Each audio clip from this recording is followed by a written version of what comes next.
Yo, what is up, dudes? Well, it must be Monday, because we are back with a new Guitar of the Week. And this week we are featuring a brand you may have heard of, Squier.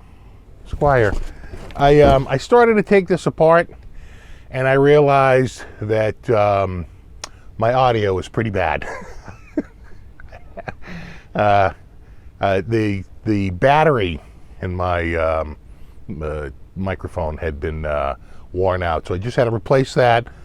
I don't want to box this back up. That was actually a bit of a job to get that out of the box, but we do have the guitar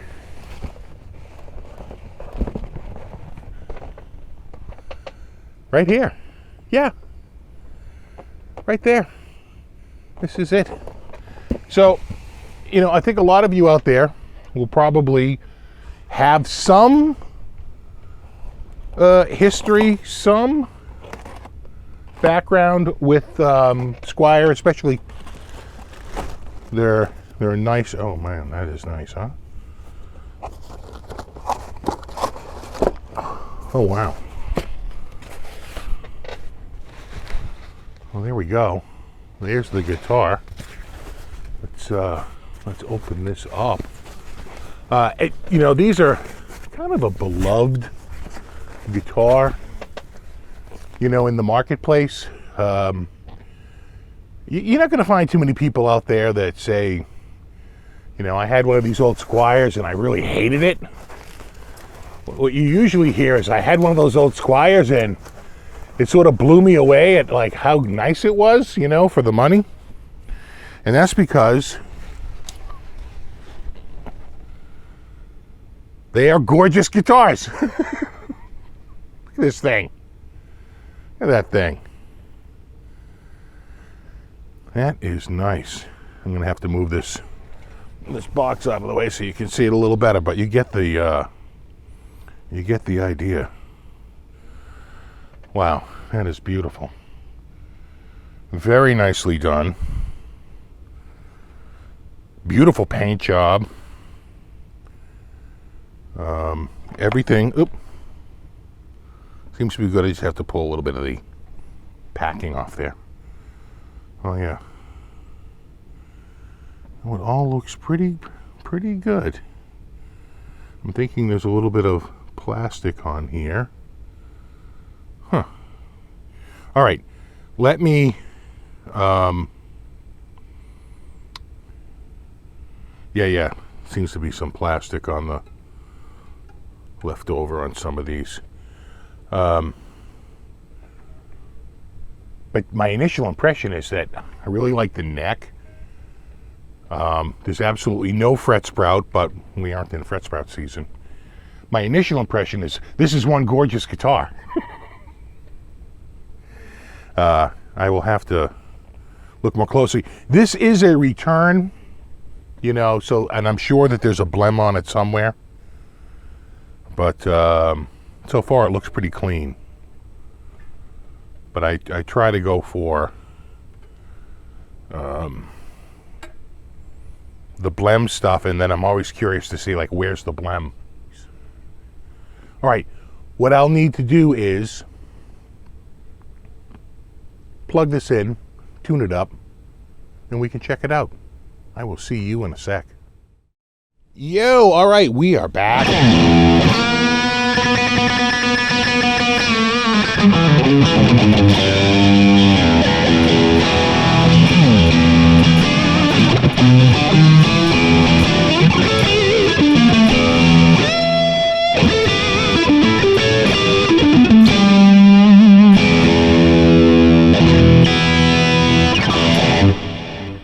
We are back with this amazing guitar. I have to admit, I was a little skeptical about whether Squier was going to keep up the quality that they had with those classic vibes from China. Those classic vibes from China were amazing guitars. And, whenever somebody switches, the manufacturer, like Fender did, there's a little bit of worry. you're like, well, you had something that was pretty good. They set a pretty high bar, to match. Is this new maker going to be able to match it? And I think they have.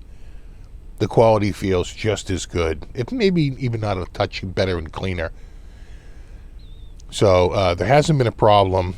The guitar, again, this was a returned guitar. This was an open box. The guitar had kind of high action. And I was like, geez, this is odd. Let me check the neck. And of course, the neck had like a crazy bow. I was like, well, that's crazy. Let me just adjust this real quickly before I come on here.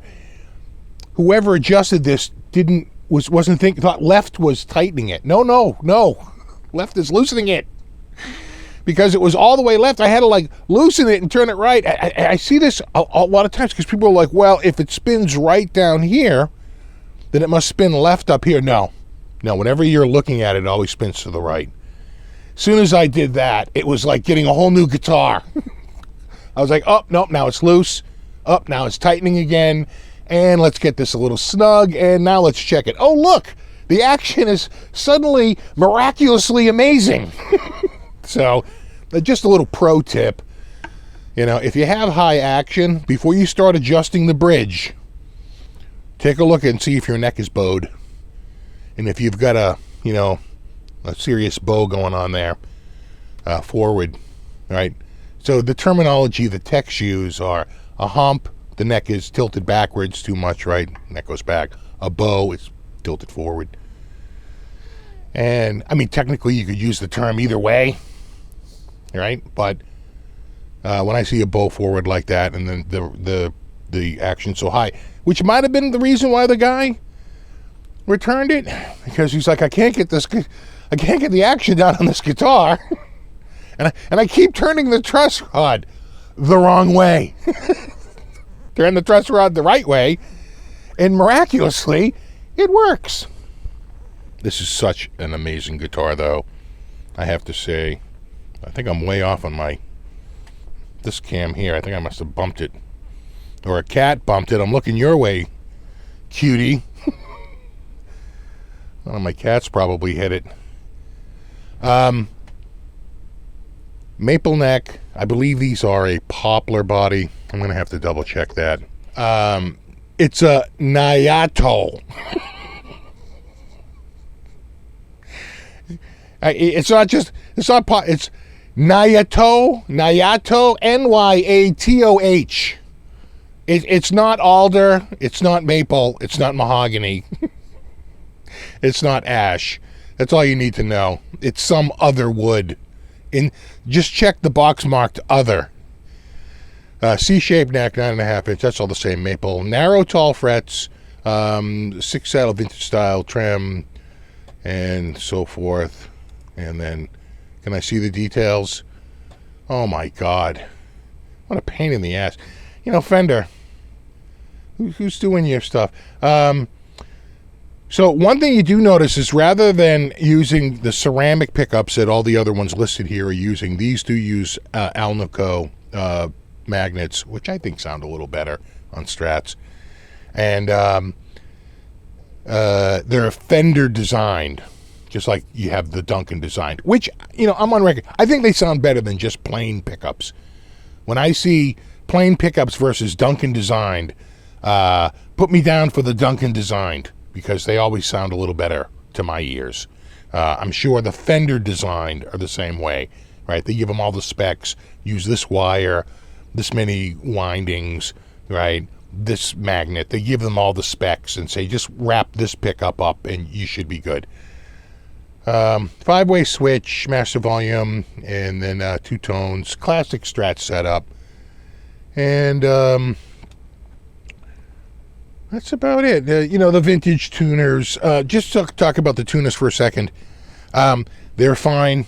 They all work. They're very smooth and everything. Not quite as smooth as that Player 2 series I had here a couple of episodes ago, or not quite as smooth as the Ventera 2 series. I suspect those have a higher ratio, and that this is a little bit lower ratio. These were not quite as precise, right? Where you could really turn it and it just barely moves because you can get that nice precision tuning. This one feels like standard, I would say 14-to-1 ratio tuners, if I had to guess, rather than the 18 or even the 21-to-1 that some of the newer tuners have. I just messing around with it and tuning it. It took a little while because I'm adjusting the neck, and so I've been off camera for a little bit, getting this thing ready. I'm hoping the strings are fully broken in, but you know how that goes. That's the neck pickup. This is the bridge.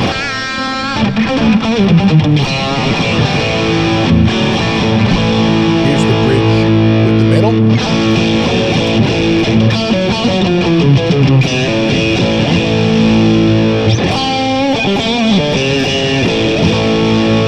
This is the middle.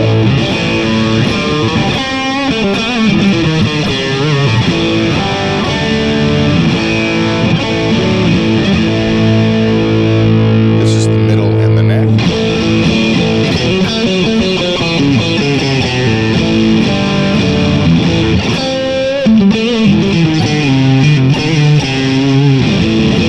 And then here is the neck.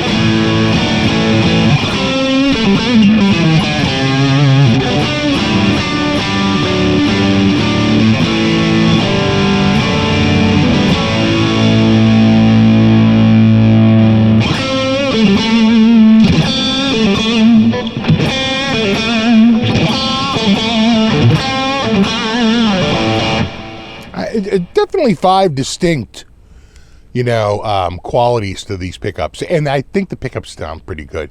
Now, some people say, "Oh, they sound a little thin." They're single coils. They're designed to sound, a little bright and cutting and sharp. So, I think that's what they're going for.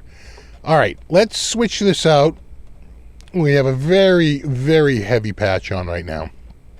Let's switch this out to, a clean patch. Everyone's been liking the clean sounds, and that's not it. This is it.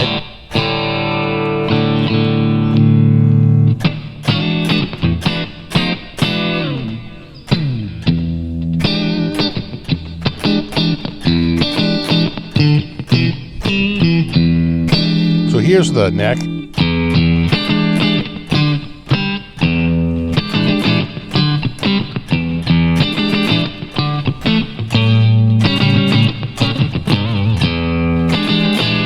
Here's the neck and the middle. How much more spank it adds.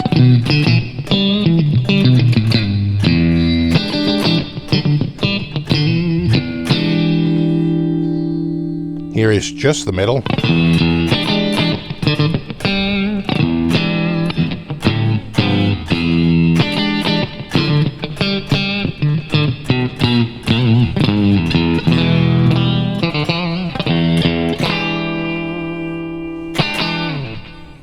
Yeah, I think the pickups sound great.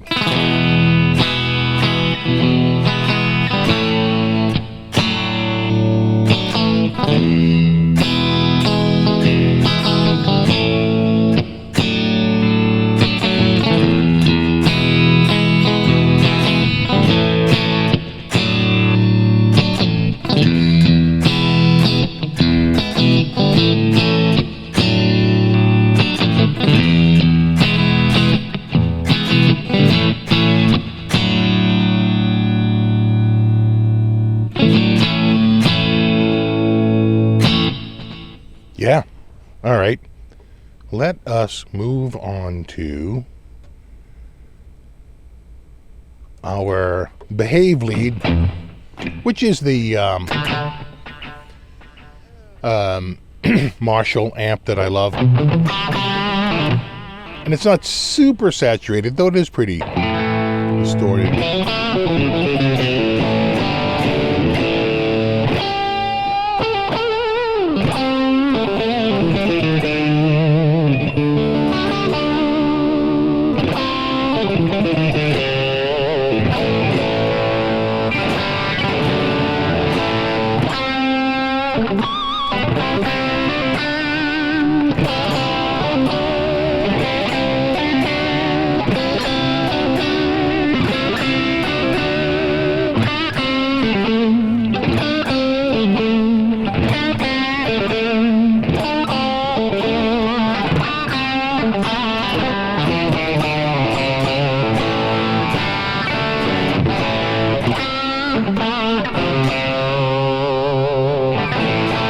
have to say it's staying in pretty good tune now. It took me a little while to get it going. Again, brand new strings. It's always a struggle with a new guitar out of a box. Can we do heavy rig? We probably should. I don't think do heavy rig was even a concept yet when this guitar originally made in the 50s.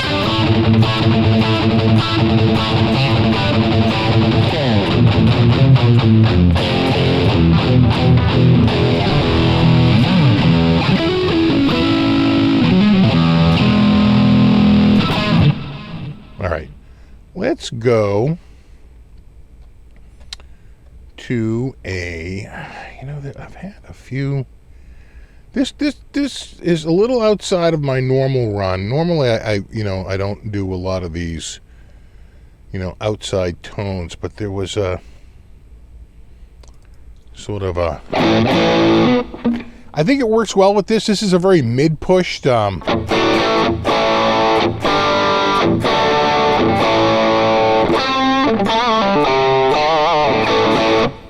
Right, that's an AC.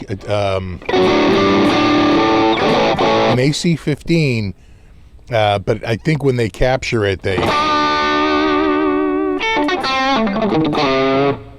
put a little distortion pedal in front of it, because that's way harder than an AC-15 would be. And if we turn the gain up a little bit, and if we, I think there's see, they have a bunch of effects in here, but they don't turn them on. So I could hit a little bit of these.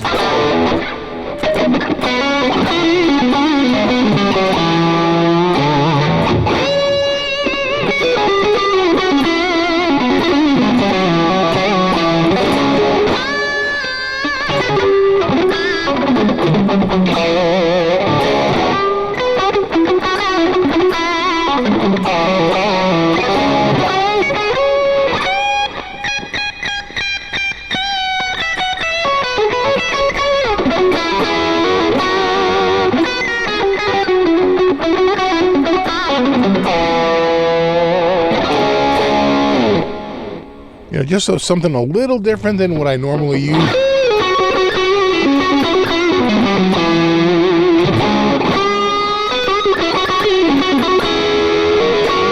But we always have to have reverb and delay.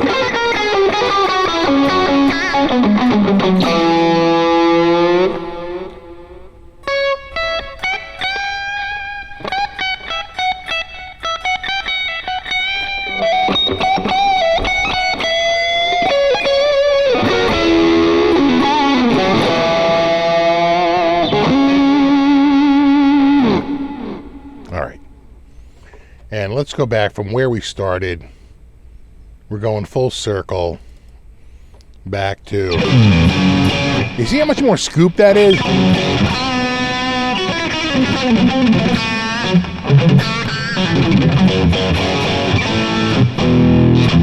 So I just felt like I wanted to use that Vox just to give you what it would sound like. Because, the single coil pickups, are always... a little thinner than your humbucker that I normally have, or I usually have a single double or something like that, but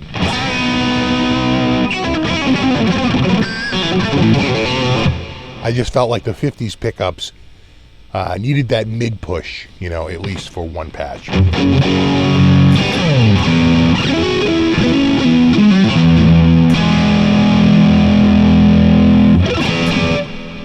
Yeah, the Squier. Classic 50s. These are available two ways. Actually, they're available a bunch of ways, but the two classic ways that I can think of are really three: 50s, 60s, 70s. 70s sort of came out later. When these first came out, it was really 50s and 60s.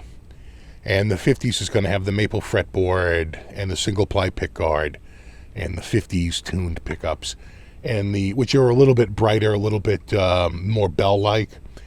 The 60s would give you a rosewood fretboard. I don't know what they're using. Probably Indian Laurel, I'm going to guess. I doubt they're using rosewood on on the Squire's, Classic Vibe series. But maybe I'm wrong, but I suspect it's going to be Indian Laurel. And it's going to have a 3-ply pickguard in the 60s tuned pickups if they're doing that. I'm going to assume that maybe they have a slightly more mid-pushed pickup in the 60s versus the slightly more scooped pickup that they use in the 50s. I don't think I ever showed you the back. Let me show it to you here. Beautiful neck. Yeah, it looks a little figured, but that's just the randomness of wood. It's not spec'd for anything. And maybe in this camera over here, you can really see the contours. There you are. Right there. And right there. The Squire Classic Vibe. It is named correctly. It is a classic. And it's got some serious vibes to it.